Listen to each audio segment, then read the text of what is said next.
Mul on hunnik tuttavaid, kalli naeratuse rikka isa kena emaga, ikka vaevatud seest hariduse kooli, olgem ausad, paberid homie, 12 lõppes nii, et kedagi polnud kohal.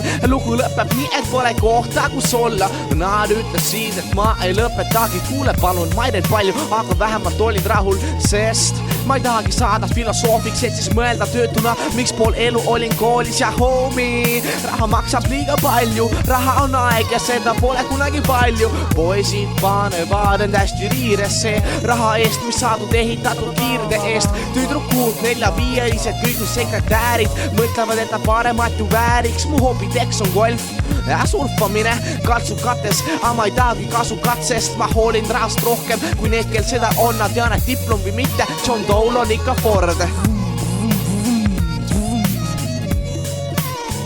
Ja mis puudutab muusikat, pooli poleski rahvata. Tulge pommi ülikonnas, ma plahvatan. Varem taheti räppi, nüüd tahetakse mult vaid biite. Keegi ei taha D-droppi räppimas for real. Mees su sisenemine oli hea, näita kui ta lahkud. Ma olen olnud teinud, ma jään, mul on makstud. See on nii magus, et Kalevi kommi vabrik jääb tööta. See eest leidsin valevi, mis töötab. Jesus, mul on perekond üleval. Mul pole ikka veel ju autot, sõidan buss number 1-ga.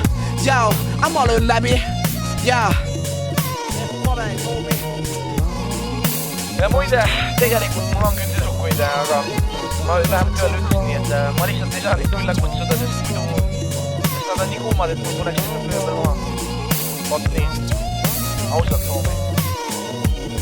Ja muideks on D-drop ehk siis tugev T ja siis nõrk T, mitte vastupidi või kuidagi side kriipsuga. Okei. Sain valista mulle. Ja neile ka.